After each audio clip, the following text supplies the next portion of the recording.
Mr. Jimmy Nail.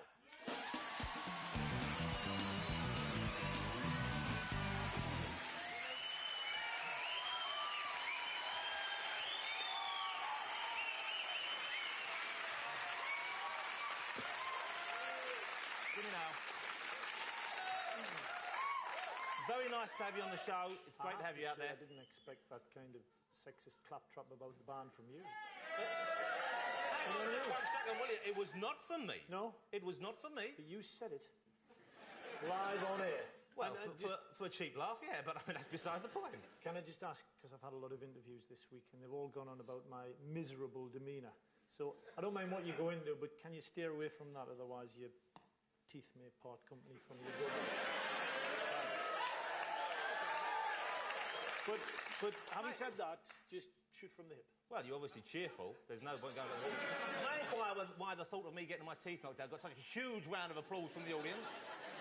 Well, all right, let's talk about the live TV. Yeah, that's the problem. Live claret. The big news this week, I assume, in your career, your life, and I don't know if it's true or not, that's why I want to ask you. I saw it in the papers a few days ago. You are quitting Spender.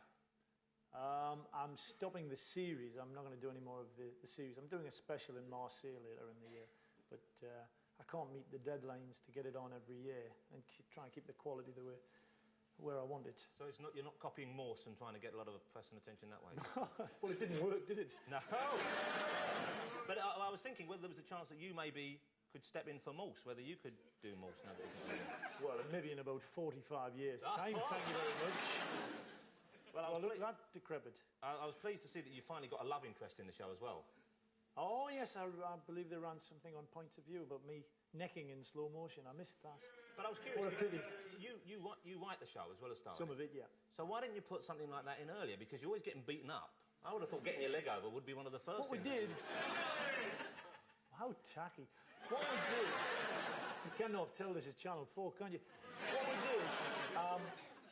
Over the first two series, there were 14 episodes over 2 years, and he never got laid. The character never got laid, you see. So people were asking me when he was going to be kind of emptied, you know. So Oh, and you call me tacky? I mean, you know, emotionally emptied. So we bowed to public opinion and gave him 1 or 2 female friends. That was all, just bowing to public opinion, as should you at times. I think so. I'll have a few female friends any day of the week. Now, you're Spender, of course, undercover policeman. And I know you did some research for that, but I was curious, because whenever you meet I sense a detective question coming. No, it's not. It's actually the flip side, because when you were younger, in your wilder days, even before House Wiedersehen, I know you had several run-ins with the law, didn't you?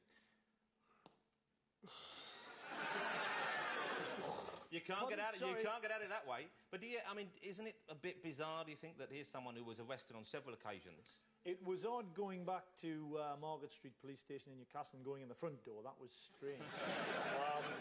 Because, you know, I'd previously gone in the back door with an arm up to my neck, so to be welcomed by the Chief Superintendent was a bit strange. Happy memories? Not all, no. One story I read about you, and once again, you know, you might yawn again, you might see his old hat, but I thought it was It's just that I'm tired. Oh, right. Trevor and Simon. There was one story... I believe you were involved in some kind of altercation and you'd woke up the next morning, you'd gone home, you'd got to bed, but you woke up the next morning with an axe in your head. No. For goodness sake. No, what happened was I got hit with the axe on the Friday night. And I woke up on the Saturday morning with the pillow stuck to my head because of the blood. I mean, you couldn't wake up with an axe sticking out of your head. You could on television. So you'd taken the axe out?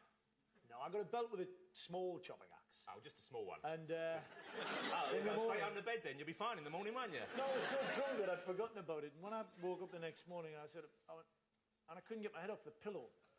And I got up and the pillow came up with the head. And, as you do when you're 17, I shouted, Mother! Mother! And my mum came up and went, ah! And I said, what's happening here? And she said, well, the pillow's all stuck, there's blood out of it.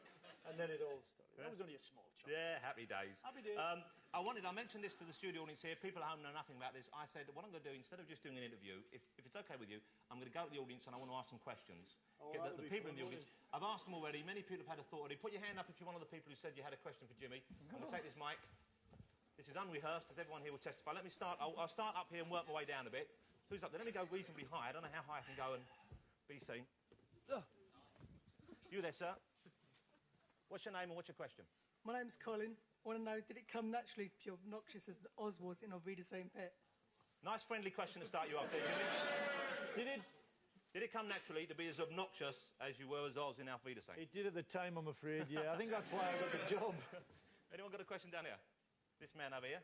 This fella. Hello, sir. What's your name? My name's John. What have you got in your hair, John? Sorry? What you got in your hair? What is that juicy stuff in your hair? You haven't just come back from the Shetlands, have you? No,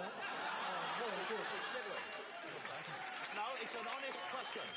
John, I'm sorry, I'm just curious. Ask Jimmy your question, please. Yeah, I'll be straight with you for your man, yeah. Okay, thank you. What's the best ingredient, Jim, for the humble stotty cake? Ah, new class of question for you. Oh, God. Well, I don't know about ingredient. The best thing I'd put inside it would be ham and a bit of peas pudding, but that would be the best filling. God knows what the best ingredient. I've done just about all jobs, but I haven't been a baker in my time, so can't help you there, I'm afraid. Let's see if I can get a question from over here. Something like this man in here had his hand up from the start. You, sir? Yeah, Jimmy, I'm stuck on level 9 of Dragons of Destiny. On the NES bit? Yeah, the Nintendo, and I've got the cup, and I've got the sword, but I can't get out the dungeon. Have you got any ideas? I know. It's just as well my kids use these things. I think you've got to go back to the forest. You got to pick up a crystal, then you've got to go back into the dungeon, and then there's a little troll geezer that comes and serves you your breakfast. Is that right? You've got to wait till he comes in, and then you sling the crystal in his face as hard as you can, and then you're out of there. I think. You're a Renaissance man, you are, Jimmy. Let me get any women have any questions? I haven't asked you, madam. Yes, Jimmy. My boyfriend wants to go all the way, but I want to wait until we're married. I don't want to lose him, so have you got any advice for me? It's a wind-up. Is this a wind-up? Well, I don't know. I mean, I don't know. Tell him that love is more important than lust. And if that doesn't work, just shag him.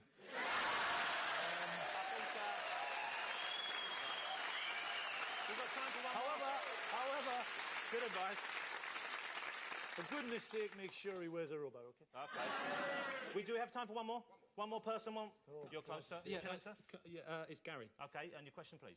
Well, I just wanted to ask Jimmy, is it right you used to be a welder? Oh, yes. Is that right? That's right. That's good. I never knew that. It's a good question. I was in guilds for welding technology somewhere. Well, the only reason I want to know is that I'm doing a job at the moment, and I want to know, is it possible, technically, to weld high alloy stainless steel to carbon steel? It is. You've got to use a budding metal because stainless steel is a high carbon steel, and if you use low carbon steel, which is mild steel, you'll dilute the corrosion effectiveness of the stainless steel. Hang on, this is interesting to some people. Jimmy, it's more than interesting, it's fascinating, mate. It can be done, but you've got to use a nickel implant, to put the two together. There you go. But whatever you do, you know about chrome molly van, don't use those rods, will you? Because you know what'll happen. Yeah. Ha-ha! Oh, we love an in-joke. Thank you very much. Thanks for your question. Jimmy, you've been a great sport. You've helped us, helped a lot of people out this evening. Yeah. And you're going to sing for us live. Yes, I'm afraid so. Jimmy's going to sing for us live now. He's going to go and get ready. Let me introduce the song for you while he gets in place.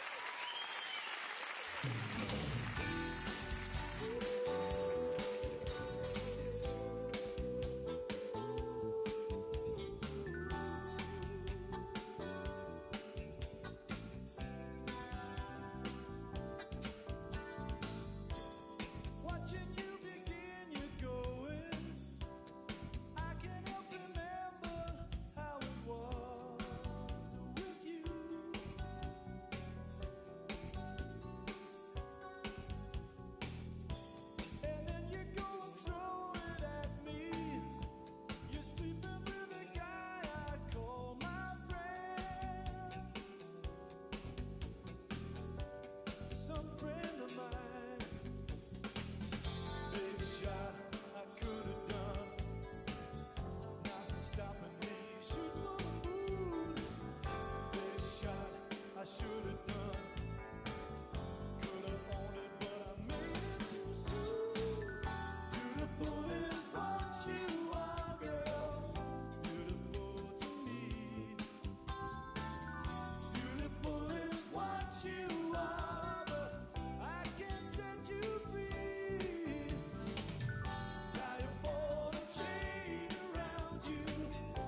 Thank you. Well done, Jimmy.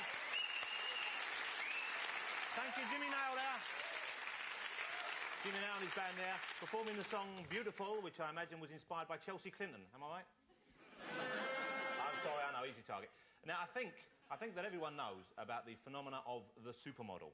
Girls like Cindy Crawford, Linda Evangelista,